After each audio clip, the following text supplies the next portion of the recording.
মা বাবার অসুস্থতার কারণে আমার খালা আমাদের বাড়িতে আসলেন। তিনি আমার ও বাবার খুব ভালো যত্ন নিচ্ছিলেন। রাতের বেলা তিনি বাবার ঘরে গিয়ে কিছু সময় কাটাতেন এবং সেখান থেকে কখনো মিষ্টি হাসির শব্দ ভেসে আসত। খালা সত্যিই সুন্দর ছিলেন। একদিন যখন বাবা অফিসে ছিলেন, খালা আমার ঘরে এসেছিলেন। আমি তার সৌন্দর্যে মুগ্ধ হয়েছিলাম। তিনি সুন্দর একটি নাইট ড্রেস পরে এসেছিলেন। ওই দিন আমি খালাকে বললাম, খালা, আমি চাই আপনাকে খুশি রাখতে। যখন আমি তার কাছে এগিয়ে যাই, তখন তিনি বেশ অবাক হন এবং আমি খালাকে। বন্ধুরা, গল্পটি অনেক ইন্টারেস্টিং। আশা করি তোমরা পুরো গল্পটি খুব মনোযোগ সহকারে শুনবে। তবে গল্পটি শুরু করার পূর্বে তোমাদের নিকট আমার একটি ছোট্ট অনুরোধ। তোমরা অবশ্যই আমার চ্যানেলটি সাবস্ক্রাইব করে আমাকে সাপোর্ট করবা। আমার নাম কুনাল এবং আমার বয়স 16 বছর। 1 বছর আগে যখন মা অসুস্থ ছিল, প্রায় 20 দিন ধরে মা হাসপাতালে চিকিৎসা নিচ্ছিল, খালা আমাদের বাড়িতে আসা সত্যিই অনেক সাহায্য করেছিল। তিনি মার ছোটবেলার বন্ধু ছিলেন এবং দেখতে মার চেয়ে অনেক সুন্দর ছিলেন। খালা আমাদের বাড়িতে থেকে মার ভালোভাবে খেয়াল রেখেছিলেন এবং আমাকে এবং বাবাকে সাহায্য করছিলেন। একদিন রাতে যখন আমরা ডিনার শেষ করেছিলাম, বাবা আমাকে নিজের রুমে যাওয়ার নির্দেশ দিলেন। কিন্তু আমি তার কথা শুনলাম না, কারণ আমি বাবার ফোনটা দেখতে চাচ্ছিলাম। আমি যখন হলো ঘরে বসে বাবার ফোন দেখছিলাম, তখন হঠাৎ দেখলাম বাবা খালাকে নিজের রুম থেকে বের করে নিয়ে আসছেন। খালা সেই সময় খুব সুন্দর দেখাচ্ছিলেন, যেন তিনি এখনই স্নান শেষ করেছেন। এরপর কয়েকদিনের মধ্যে আমি লক্ষ্য করলাম বাবা প্রায় খালাকে নিজের রুমে নিয়ে যাচ্ছেন। আমি অনেকবার তাদের একসাথে রুমে ঢুকতে দেখেছি। আমার মনে অনেক প্রশ্ন উঠছিল, এটা কি হতে পারে? মা তো বিছানায় অসুস্থ এবং আমি তার খারাপ অবস্থায় খুবই চিন্তিত ছিলাম। মা তখন বিছানায় শুয়েছিল, নানা ধরনের ওষুধ খাচ্ছিল। সেই দিন রাতে আমি যখন বাবার রুম থেকে কিছু অদ্ভুত শব্দ শুনলাম, তখন আমি চুপচাপ নিজের রুমে চলে গেলাম। আমার মন খুব অস্থির হয়ে উঠেছিল, কিন্তু আমি কিছুই বুঝতে পারছিলাম না। একদিন রাতে আমি হোল ঘরে বসেছিলাম, কারণ আমি জানতাম যে খালা কিছুক্ষণের মধ্যে বাবার রুম থেকে বের হবেন। আমি তাই অপেক্ষা করছিলাম। অনেক সময় পর খালা বাবার রুম থেকে বের হলেন এবং খুব ক্লান্ত লাগছিল। তার শাড়ি কিছুটা অগোছালো এবং পুরো শরীর ঘামে ভেজা ছিল। তিনি কোনো কিছু না দেখে একদম চুপচাপ নিজের রুমে চলে গেলেন। আমি ভাবলাম, খালা বাবার রুমে কেন গিয়েছিলেন? তাই আমি ধীরে ধীরে তার পিছনে গিয়ে তার রুমে ঢুকে পড়লাম। যখন আমি খালার রুমের দরজা খুললাম, তখন তিনি আমাকে দেখে একটু অবাক হলেন। তিনি এতই ক্লান্ত লাগছিলেন যে যেন আর কোনো শক্তি ছিল না। খালা দরজার দিকে তাকাতে গিয়ে আমাকে দেখে একটু চমকে উঠলেন। আমি খালাকে প্রশ্ন করলাম, তুমি বাবার রুমে কি করছিলে? আর সেখান থেকে যে অদ্ভুত শব্দ আসছিল, সেটা কি ছিল? খালা কিছু বলতে যাচ্ছিলেন, ঠিক তখন পেছন থেকে বাবা আসলেন। বাবা আমার কাঁধে হাত রেখে বললেন, কুনাল, রাত প্রায় 12টা বাজে, তুমি এখনো কেন ঘুমাতে যাওনি? কেন তুমি এত অযথা প্রশ্ন করছো? ডিনার খাওয়ার পর তো আমি তোমাকে রুমে যেতে বলেছিলাম, তুমি তখন কেন হলে বসে আছো? বাবা খালাকে দেখে একটু হাসলেন এবং বললেন, সবকিছু ঠিক আছে, তুমি যাও, আমি কথা বলছি। আমি বাবার উপর রাগ হয়ে নিজের রুমে চলে গিয়েছিলাম। পরের দিন সকালে নাস্তা করতে গিয়ে আমি বাবার সাথে কিছুই কথা বললাম না, কারণ তিনি রাতের বেলায় খালার সামনে আমাকে অযথা বকেছিলেন। খালা, যিনি সত্যিই খুব সুন্দর এবং মডেলের মতো, তার সামনে আমাকে রাগ করায় আমার খুব খারাপ লাগছিল। তখন খালা আমার পাশে এসে দাঁড়ালেন এবং আমার মাথায় হাত বুলিয়ে শান্তভাবে বললেন, কুনাল, তুমি তো আমার ছেলে মতো, আমি জানি তোমার মন খারাপ হয়ে গেছে। রাতের বেলায় বাবা তোমাকে রাগ হয়েছিল, তাই তোমার মুড খারাপ হয়েছে। পরে খালা বাবার দিকে তাকিয়ে বললেন, কুনাল এখন বড় হচ্ছে, তার সাথে এমনভাবে কথা বলা উচিত নয়। বাবা তখন একটু নতমুখে খালার দিকে তাকিয়ে বললেন, হ্যাঁ, তুমি ঠিক বলেছ। খালা বাবাকে বলার পর আমি অনুভব করলাম কিছুটা শান্তি, কারণ বাবা নিজেই আমাকে সবার সামনে মাফ চেয়েছিলেন। তারপরে আমি বাবাকে মাফ করে দিয়ে হাসতে হাসতে নাস্তা করলাম। বাবা মায়ের জন্য নাস্তা প্রস্তুত করে চলে গেলেন অফিসে। পরে যখন বাবা অফিস চলে গিয়েছিলেন, আমি আর খালা একে অপরের সাথে কিছু সময় কাটাতে শুরু করলাম। খালা নিজের রুমে চলে গিয়েছিলেন এবং কিছু সময় পর আমি নাস্তা শেষ করে তার রুমে গিয়েছিলাম। যখন আমি খালার রুমের দরজা খুললাম, তখন সে আমাকে দেখে একটু অবাক হয়ে দাঁড়িয়েছিল। সে তার চুল শুকাচ্ছিল এবং তার গাউনটি তার সৌন্দর্য আরও উজ্জ্বল করে তুলেছিল। খালা খুবই রূপবতী ছিলেন, সে আমাকে সজাগভাবে দেখছিল, তারপর বললেন, কুনাল, তুমি বাইরে কেন? আমার রুমে ঢুকতে চাইলে ভেতরে এসো। তোমাকে বাইরে দাঁড়িয়ে থাকতে হবে না। এটা ছিল এক অদ্ভুত মুহূর্ত, কারণ যখন আমি তার রুমে ঢুকলাম, তখন তার সৌন্দর্য আমার চোখে আরও আকর্ষণীয় মনে হচ্ছিল। খালার সামনে দাঁড়িয়ে তার সৌন্দর্য উপভোগ করা আমার জন্য এক ভিন্ন অভিজ্ঞতা ছিল। আমি তার দিকে একদৃষ্টে তাকিয়েছিলাম, এবং তার রুমে এক ধরনের মিষ্টি গন্ধ ছড়িয়েছিল। সেই সুগন্ধের মধ্যে একটা অদ্ভুত আকর্ষণ ছিল। খালার রং, তার সৌন্দর্য, সবকিছু যেন আমাকে নিজের দিকে আকর্ষণ করছিল। আমি তখন তাকে গভীরভাবে দেখছিলাম। হঠাৎ খালা আমার নাম ধরে আমাকে ডাকলেন, কুনাল, তুমি কি আসলেই আমার সৌন্দর্য উপভোগ করতে এসেছ? খালা বললেন। তার কথা শুনে আমি বললাম, না খালা, আমার তোমার সৌন্দর্য নিয়ে কোনো প্রশ্ন নেই। আসলে আমার তোমার সাথে কিছু আলোচনা করতে এসেছি। তুমি প্রায়ই অনেক ধরনের কথা বলো, কিন্তু কখনো আমি পুরোপুরি বুঝতে পারি না এর মানে কি। খালা তখন হাসি মুখে বললেন, কুনাল, এভাবে কথা না বলে সরাসরি কি জানতে চাও তা বলো। আমি তখন খালাকে প্রশ্ন করলাম, তুমি কিভাবে জানলে যে আমি বাবার সাথে একটু খারাপ মনোভাব নিয়ে আছি? আমি তোমার সাথে এ ব্যাপারে কথা বলতে চেয়েছিলাম। খালা হেসে কাছে আসলেন, আমার মাথায় হাত বুলিয়ে বললেন, কুনাল, আমি তো তোমাকে জন্ম থেকে জানি। তোমার স্বভাব আমি ভালোভাবে বুঝি। মাঝে মাঝে তুমি ছোট ছোট ব্যাপারে খুব ভাবো, আবার বড় বড় বিষয়গুলো সহজে এড়িয়ে যাও। খালার কথা শুনে আমি অবাক হয়ে গেলাম, কারণ সে আমাকে আরও ভালোভাবে জানত, যা আমি নিজেই জানতাম না। তার কথা সত্যি ছিল, এবং সেই সময় আমার মনে হলো আমি কিছুটা পরিবর্তন করতে চাই। এরপর যখন আমি খালার রুম থেকে বের হতে যাচ্ছিলাম, তখন খালা আমাকে থামিয়ে বললেন, কুনাল, তুমি কি আমার একটু সাহায্য করবে?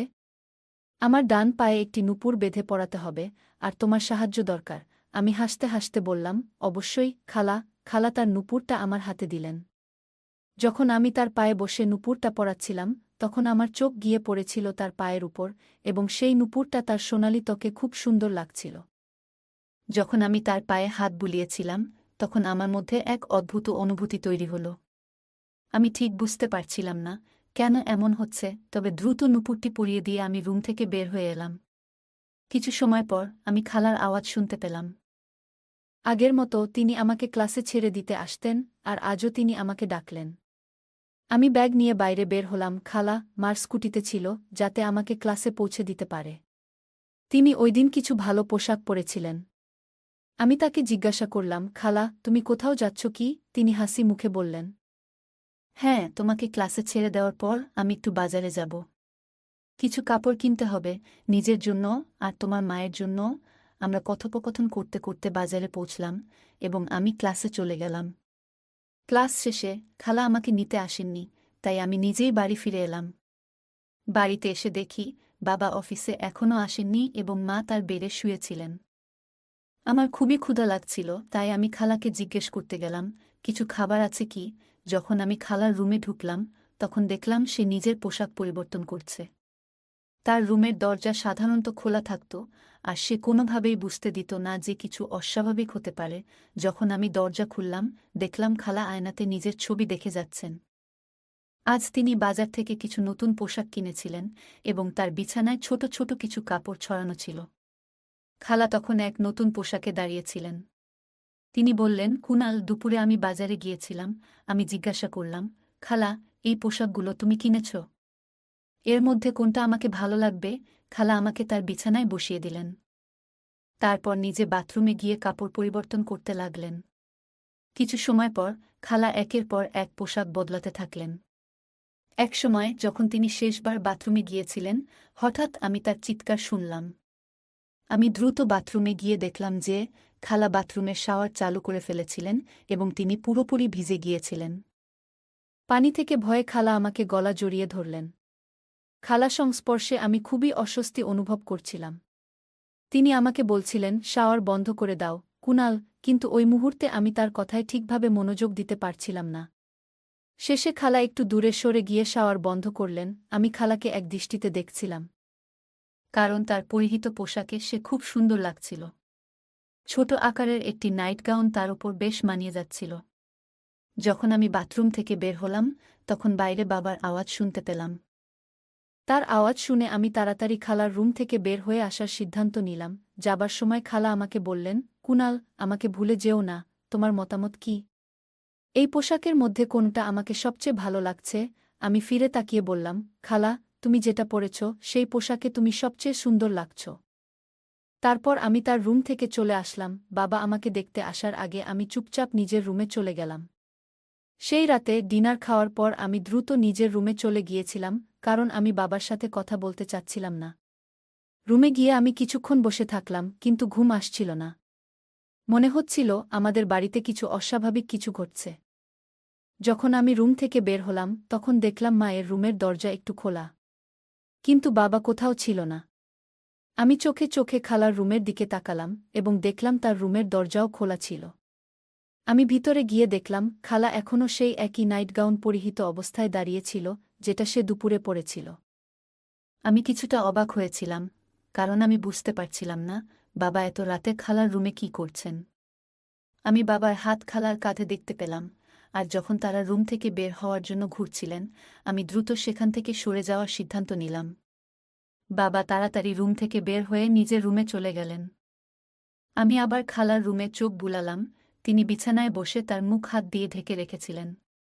তার অবস্থা জানতে আমি রুমে ঢুকলাম এবং দরজা বন্ধ করে দিলাম। খালা আমাকে দেখে বললেন, কুনাল, তুমি এখনো ঘুমাওনি? আমি বললাম, আমার ঘুম পাচ্ছে না, তাই ভাবলাম তোমার সাথে কিছু সময় কাটাই। খালা হাসি মুখে বললেন, আমারও ঘুম আসছে না, বসো, কিছুক্ষণ গল্প করি। খালা আমাকে তার পাশে বসিয়ে দিলেন। তারপর আমি তাকে একটা প্রশ্ন করতে চাইলাম, খালা, বাবা এখানে কি করছিলেন? কিন্তু আমি প্রশ্নটা করতে পারলাম না, কারণ যখনই আমি এমন প্রশ্ন করতাম সবকিছু আরও জটিল হয়ে যেত। আমি ঠিক করলাম আরেকটা প্রশ্ন করব, যেটা হয়তো কিছুটা সাধারণ হবে। খালা, তুমি এত সুন্দর, অথচ এখনো বিয়ে করলে না কেন? খালা হেসে বললেন, কুনাল, আমার বিয়ে না করার কারণ খুবই জটিল, হয়তো তুমি বুঝতে পারবে না। যে মেয়ে নিজের জীবনসঙ্গী চায়, তাকে এমন একজন ছেলের সঙ্গে বিয়ে করা উচিত যে তার জন্য শুভ। আমি প্রায় ভাবতাম, আমার মতো এমন সুখ ছেলে কেন কখনো পেলাম না, আর তাই এখনও আমি একা। একদিন আমি বললাম, খালা, তুমি তো আমার মায়ের খুব কাছের বন্ধু। কখনো কি মনে হয়নি যে তোমারও নিজের একটি পরিবার থাকা উচিত? খালা কিছুক্ষণ চুপ থেকে সোজা মুখে বলল, তোমাদেরই পরিবারই তো আমার পরিবার। হঠাৎ তার মুখে এক ধরনের মন খারাপের ছাপ ফুটে উঠল। আমি বললাম, খালা, মনে হচ্ছে তুমি কিছু গোপন করছো। সে ধীরে ধীরে বলল, আমি তোমাদের পরিবারকেই নিজের পরিবার মনে করি, তবে মাঝে মাঝে একজন জীবনসঙ্গী চাওয়ার অনুভূতি হয়। সে যখন এসব বলছিল তার হাত আমার হাতে ছিল। আমি অনুভব করছিলাম যে তার কথাগুলোর মধ্যে গভীর কিছু ছিল, কিন্তু সে নিজেই তা পুরোপুরি প্রকাশ করতে পারছিল না। খালা সবসময় খুব সুন্দর এবং হাসিখুশি থাকেন, আর সেই কারণে বাবা তাকে খুব গুরুত্ব দেন। একদিন খালা বললেন, তুমি এখন বড় হয়ে গেছ। আমি তখন খালাকে বললাম, খালা, তুমি আমাকে কি বলছ? কেন তুমি আমার বয়স নিয়ে কথা বলছ? খালা হেসে বললেন, তুমি এখনও বুঝবে না, আমাকে সব কিছুই তোমাকে বুঝিয়ে বলতে হবে। তারপর সে উঠে গিয়ে নিজের ঘরে চলে গেল। কিছুক্ষণ পর খালা ফিরে এলো, তার হাতে গরম দুধের গ্লাস ছিল। সে আমার দিকে সেই গ্লাস বাড়িয়ে দিল। খালা বললেন, তুমি সত্যিই বড় হয়ে গেছ, এই ট্যাবলেটটা খেয়ে নেও, তোমার ভালো লাগবে। তারপর সে আমাকে আবেগ দিয়ে জড়িয়ে ধরল। আমি কিছুটা বিভ্রান্ত হয়ে গিয়েছিলাম, ভাবছিলাম কি করা উচিত। সকালে উঠে যখন আমি দেখলাম খালা আমার পাশে শুয়েছিল, তখন সে ছোট পোশাক পরেছিল। বাবা অফিস চলে গিয়েছিলেন। তারপর দুপুরে আমি খালার ঘরে গেলাম, সে তখনও প্রস্তুত হয়ে ফোনে কিছু দেখছিল। আমি কাছে গিয়ে দাঁড়াতেই খালা আমাকে থামিয়ে বলল, তোমাকে আমার কাছে আসার আগে একটি কাজ করতে হবে। তোমাকে তোমার বাবাকে আমাকে বিয়ে করার জন্য রাজি করাতে হবে। তোমার বাবাকে একটি ভালো জীবনসঙ্গী এবং তোমার খেয়াল রাখার মতো মা দরকার। যদি আমি এই ঘরে স্থায়ীভাবে আসি, তবে আমি তোমাকে এবং তোমার পরিবারের জন্য ভালো কিছু করতে পারব। খালা বললেন, আমি তোমার বাবাকে সব সময় সুখী রাখব। এখন তুমি বড় হয়ে গেছ, নিশ্চয়ই বুঝতে পারছ তোমার বাবার একাকিত্ব কেমন। খালা খুবই বুদ্ধিমতী ছিলেন এবং শুধু আমাকে নয়, বরং পাপাকে সুখী রাখতে তিনি ভাবছিলেন। আমি খালাকে বললাম, আমি তোমাকে আমার মায়ের মতো দেখতে চাই না। খালা তখন আমাকে একটাও কথা বলার সুযোগ না দিয়ে বললেন, তুমি যদি তোমার বাবাকে আমাকে বিয়ে করার জন্য না বলো, তাহলে আমি রাতে যা কিছু ঘটেছে তার সব কিছু পাপাকে জানিয়ে দেব। এটা শুনে আমি হেসে উঠলাম। খালা কিছুটা অবাক হয়ে আমার দিকে তাকালেন। আমি বললাম, খালা, তুমি যদি আমার পাপাকে কিছু বলো, তিনি তোমার কথা বিশ্বাস করবেন না। বরং তিনি তোমাকে এই ঘর থেকে বের করে দেবেন। এরপর আমি রাগের মাথায় পাপাকে ফোন করতে যাচ্ছিলাম। ঠিক তখনই পাপা খালার ঘরে চলে আসেন। খালা পাপাকে সব কিছু বলার চেষ্টা করেন, কিন্তু পাপা খালার কথায় বিশ্বাস করলেন না। তিনি বললেন, কুনাল সব কিছু জানে, তুমি এখানে কেন এবং কী জন্য এসেছ সেটা সে জানে। তুমি নিজের স্বার্থে কুনালকেও ব্যবহার করতে চাও। আমি বারবার পাপা ও খালাকে একসাথে দেখছিলাম। একদিন আমি পাপা থেকে জিজ্ঞাসা করলাম, তুমি খালার সঙ্গে ঘরে কি করো? তখন পাপা বললেন, খালাকে রাতের জন্য তার মায়ের পোশাক পরাতে সাহায্য করে। রাতের অদ্ভুত শব্দ ছিল যা আমার মা থেকে আসছিল, কারণ তিনি খুবই কষ্টে ছিলেন। খালা ছিল আমার মায়ের কাছের বন্ধু, কিন্তু খালার পাপার প্রতি এক ধরনের একতরফা ভালোবাসা ছিল, আর সেজন্যই সে আজ পর্যন্ত বিয়ে করেনি। আমার মা এবং খালা খুব ভালো বন্ধু ছিলেন, কিন্তু পাপা কখনোই খালার আসল উদ্দেশ্য মাকে জানাননি। যাতে তাদের বন্ধুত্ব নষ্ট না হয়, খালা কখনোই এই কথা ভাবেনি যে তার বন্ধুর অসুস্থতার সুযোগ নিয়ে সে কিছু নিজের জন্য নিতে পারে। কিন্তু মায়ের অবস্থা দিন দিন খারাপ হতে থাকলে খালা এক চক্রান্ত রচনা করেছিল, যাতে পাপাকে বিয়ে করার জন্য চাপ দিতে পারে।